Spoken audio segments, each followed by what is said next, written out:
İnsan alveri bugün dünyanın demək olar ki, bütün ölkələrində rast gəlinən ən təhlükəli cinayət növlərindən biridir. Bu cinayət həm milli, həm də beynəlxalq qanunvericiliklə qəti şəkildə qadağan edilsə də, minlərlə insan hələ də bu təhlükə ilə üz-üzə qalır.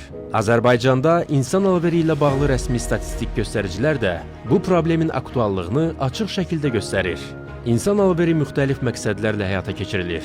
Cinsi istismar, əmək istismarı, o cümlədən uşaq əməyinin istismarı, insanların daxili orqanlarının alqı-satqısı, dilənçiliyə məcbur etmə və digər qeyri-insani fəaliyyətlər.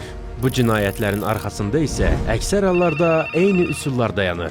Şişirdilmiş vədlər, asan qazanc təklifləri və saxta imkanlar.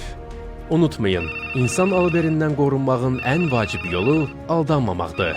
Sizə yüksək maaşlı iş, pulsuz təhsil, rahat səyahət və ya xaricdə evlilik vəd edən elan və təkliflərə həmişə ehtiyatla yanaşın. Xaricə işləmək, təhsil almaq, səyahət etmək və ya nikah bağlamaq məqsədi ilə gedərkən müraciət etdiyiniz firmanın hüquqi statusunu mütləq araşdırın. Şirkətin rəsmi qeydiyyatını, fəaliyyət təcrübəsini və lisenziyasının olub-olmamasını yoxlayın. Yadda saxlayın, xaricdə iş, təhsil və ya ailə qurmaqla bağlı hər bir təklif yalnız rəsmi müqavilə əsasında həyata keçirilməlidir.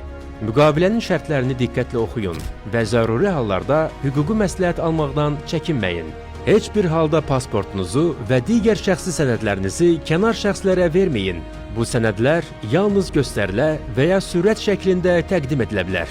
Əgər siz və ya ətrafınızdakı hər hansı bir şəxs əmək və ya cinsi istismara məruz qalırsa, susmayın. Dərhal müvafiq dövlət orqanlarına və ya yardım qurumlarına müraciət edin. Unutmayın, insan alveri səssizlikdən güc alır.